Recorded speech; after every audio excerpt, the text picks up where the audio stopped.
আগুনের লেলিহান শিখায় পুড়ছে গাছপালা, বসতি, ছাই হচ্ছে সবুজ বনভূমি। দাবানলের তীব্রতা বাড়ার সঙ্গে সঙ্গে বাড়ছে আকাশে কালো ধোঁয়ার আস্তরণ। দিন দিন অবনতির দিকে যাচ্ছে যুক্তরাষ্ট্রের ক্যালিফোর্নিয়ার দক্ষিণাঞ্চলের মালিবু শহরের দাবানল পরিস্থিতি। বুধবার রাতারাতি আগুন 40% বেড়ে গেছে বলে জানায় স্থানীয় কর্তৃপক্ষ। পুড়ে গেছে প্রায় 4000 একর জমি, বাদ যাচ্ছে না বসতিও। ধ্বংস হয়েছে কয়েকশো স্থাপনা, সরিয়ে নেওয়া হয়েছে অঞ্চলটির প্রায় 13,000 বাসিন্দাকে। বাকিদের নিরাপদ স্থানে সরিয়ে নিতে কাজ করছে কর্তৃপক্ষ। আমাদের প্রাথমিক লক্ষ্য বাসিন্দাদের নিরাপদে সরিয়ে নেয়া। গত রাত থেকে আগুন অনেক বেশি মাত্রায় ছড়িয়ে গেছে, অনেক স্থাপনা হুমকির মুখে। তীব্র বাতাস আমাদের পরিস্থিতিকে আরো চ্যালেঞ্জিং করে তুলেছে।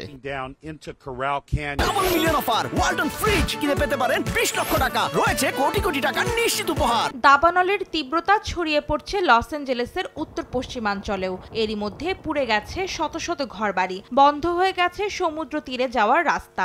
বিদ্যুৎ বিচ্ছিন্ন হওয়ার কারণে ভোগান্তিতে বাসিন্দারা। বন্ধ ঘোষণা করা হয়েছে সব শিক্ষা প্রতিষ্ঠান। তবে কর্তৃপক্ষ জানিয়েছে চলতি সপ্তাহেই দাবানল পরিস্থিতি উন্নতি হওয়ার সম্ভাবনা রয়েছে।